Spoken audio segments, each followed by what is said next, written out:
In today's video, I'm going to be discussing an adjustment to Social Security and is it fair or unfair to some beneficiaries?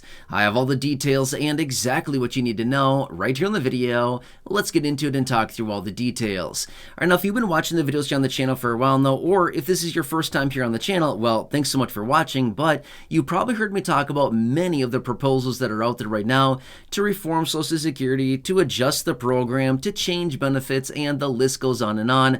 There's a ton of them that are out there. I've talked about all of them before in other videos. However, I do want to ask your opinion here on this one because there is talk out there right now to adjust benefits in a major way for some beneficiaries, but not everybody. And I want to hear your opinion. Do you think this is fair or unfair? I will give you all the details and I'm going to leave it up to you to make a decision on that. And I'd love to hear your feedback down below in the comments section as far as what you believe on this. And again, it's totally fine.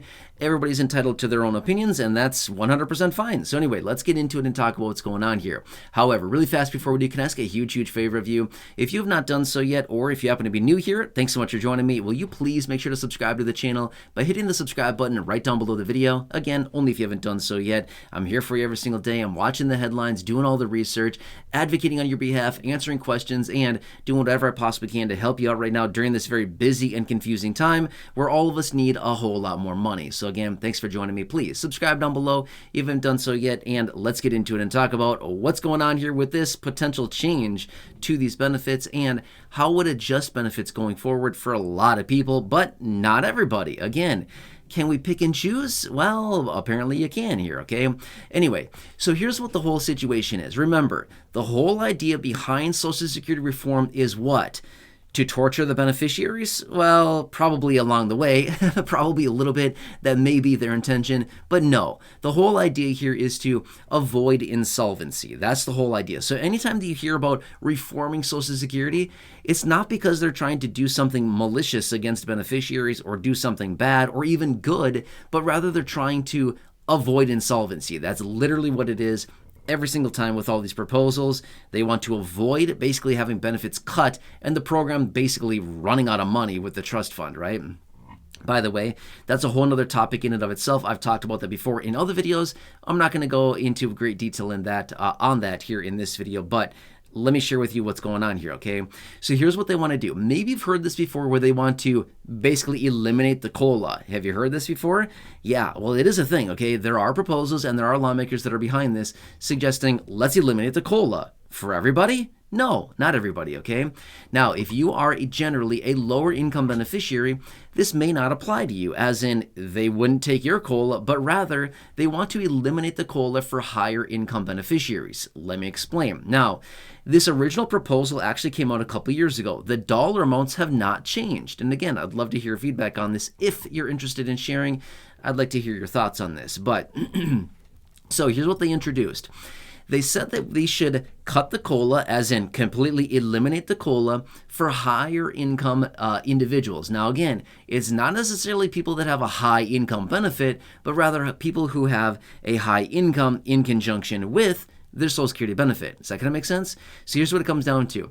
For an individual with income of $85,000 a year or more, they want to eliminate the COLA. For somebody with an income, or what I should say, a married couple with an income of $170,000 or more in a year, eliminate the COLA. Now, that makes me wonder, okay, is this income before the filing of Social Security, or is this income once a beneficiary has already filed and claimed their Social Security? The answer is after they've filed and claimed their Social Security.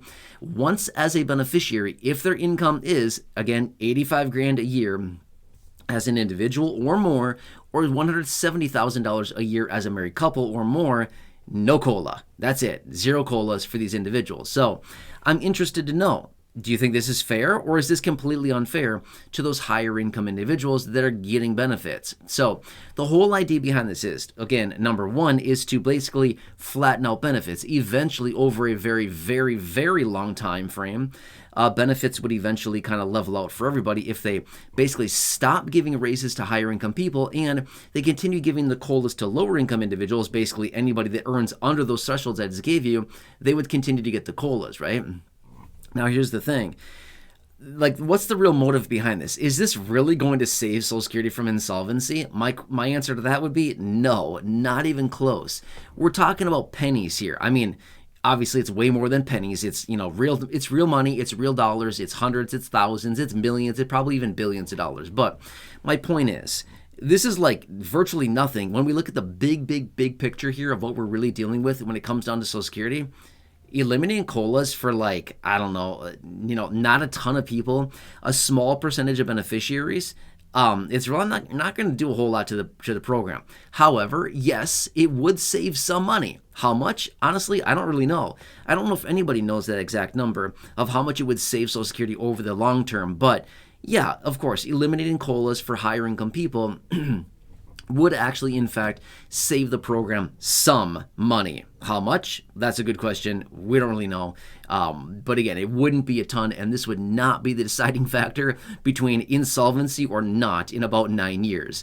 This would certainly not be that situation. But again, I'd like to hear your opinion down below. Do you think this would actually do something? Now, there's other proposals, and there's people out there that have also suggested eliminating the COLA for higher income people and then giving the extra money that would have gone to higher income people to lower income people to raise their benefit up to the federal poverty line, or at least help them get up to that level, okay?